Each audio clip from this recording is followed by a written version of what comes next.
Picture this. You pull into an accessible parking spot, run a quick errand, and come back to a hefty ticket slapped right on your windshield. Why?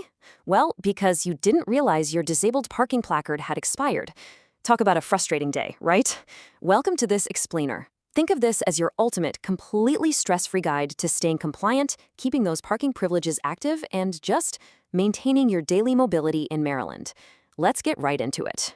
So what's the big deal if your placard expires and you just keep using it anyway? Well, apart from the obvious daily struggle of losing reliable access, I found out it actually opens you up to some pretty serious legal consequences. We are talking fines of up to $500. And no, that's not a typo. Plus, the state can actually revoke your permit entirely. So yeah, the stakes are definitely high. But hey, the good news is that the renewal process is literally a breeze when you have the right info. All right, here's our roadmap for today's explainer.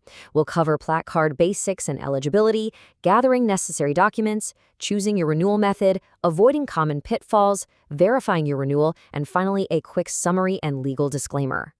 Section 1. Placard basics and eligibility. Okay, before you renew, you kind of need to know exactly what you're renewing. I actually found this part super interesting. Thanks to a recent legislative shift, specifically Maryland Senate Bill 39, those blue permanent parking placards, they are now valid until the death of the placard holder. That's a real game changer. Previously, you had to renew those every 4 to 6 years, which was frankly a massive hassle.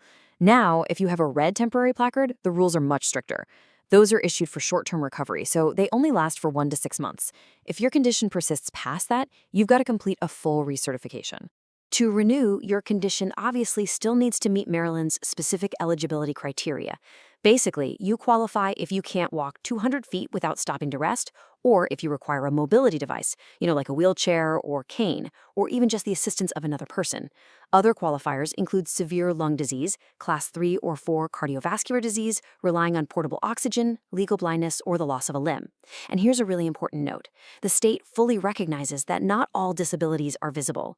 Invisible conditions like severe neuropathy or chronic fatigue can absolutely qualify if they restrict your mobility and are certified by a clinician. Moving right along to Section 2. Gathering necessary documents. Look, preparation is your absolute secret weapon here. Getting all your ducks in a row before you start will save you a massive amount of time.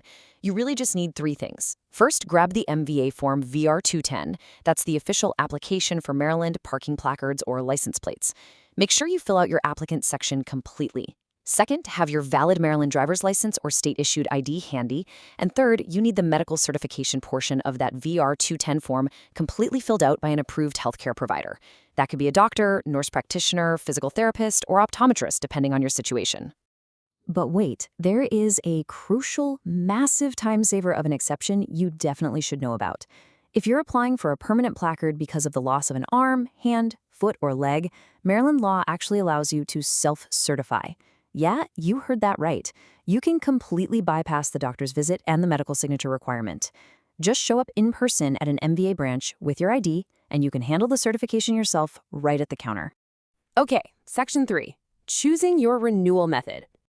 Maryland is actually pretty flexible and offers 3 different paths to submit your application, so you can pick whatever fits your lifestyle.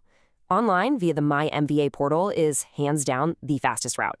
It's perfect for quick digital processing right from your couch. The mail option is great if you aren't in a rush and literally just want to avoid the MVA lines entirely. And then the in-person option gives you same-day service, which is exactly what you'll need if you're using that limb loss self-certification exception we just talked about, or if your case is a bit complex. If you do go with the My MVA online portal, it's a wonderfully seamless digital workflow. Step 1, your doctor completes their certification. And get this, some providers actually have access to submit their portion directly into the MVA digital portal. Pretty cool, right? Step 2, you just log into your My MVA account. Step 3, upload your completed form VR210. And Step 4, hit submit. Since it's all digital, it completely skips the physical mailroom, making it the absolute fastest way to expedite the whole thing. Now, if you prefer kicking it old school, you can mail your completed VR210 directly to the MVA Disability Unit. You'll send that to room 202 at 6601 Ritchie Highway in Glen Burnie, Maryland, 21062. If you want to go in person, you can visit almost any full-service MVA branch in the state. However, I did catch one very specific detail you need to watch out for. The Oakland branch does not process these placards, so definitely keep that in mind so you don't make a wasted trip out there. Section 4. Avoiding common pitfalls. Even the simplest processes can get totally derailed, and I've got to tell you, the penalties for mistakes here are no joke. $500. That is the potential fine for fraud, misrepresentation, or using a placard that isn't legally valid. So remember this golden rule. Your placard belongs to you, not your vehicle. You can use it in any car, sure, but you absolutely 100% must be present in the vehicle when that accessible parking space is being used. Loaning it to a family member to run an errand for you while you stay home, that's a direct violation. It can result in that massive fine, and they will actually confiscate your permit. So what's the most common reason an application gets rejected? It's honestly usually just a simple missing doctor's signature on Form VR-210. Always double-check that before submitting. Another huge pitfall is leaving your separate paper disability certification card at home.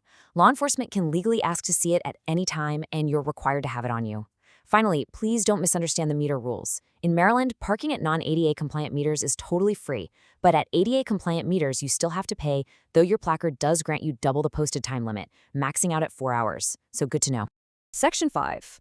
Verifying your renewal. Okay, so how do you know you're good to go?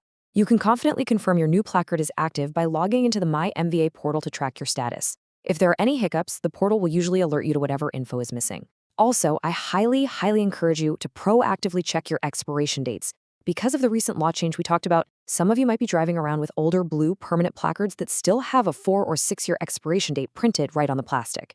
Even though permanent placards are valid for life now, those temporary red placards will still expire on the exact date printed on them. So check them meticulously so you don't accidentally let it lapse. Section 6. Summary and legal disclaimer. Let's bring it all together and quickly recap those key steps. First, just verify your condition still meets the medical eligibility. Second, get your licensed healthcare provider to properly fill out and sign Form VR-210. Third, pick your path. Submit it via MyMVA, mail it in, or just go in person. And fourth, once you've got your placard, make sure you always carry that paper certification card in your wallet when you park. Honestly, dealing with MVA paperwork really doesn't have to be this big intimidating ordeal when you've got a structured roadmap like this. And of course, please note, while this explainer provides current information as of its creation date, always verify details with the Maryland Motor Vehicle Administration or consult a legal professional, as rules and processes may change. So I'll leave you with this one final thought. Have you checked the expiration date on your parking placard lately? Like recently? Seriously, don't wait for a ticket to remind you. Go out to your car, take a look right now. If you've got a red placard nearing its end or an old blue one that needs replacing, you now have exactly the knowledge you need to start that renewal process today.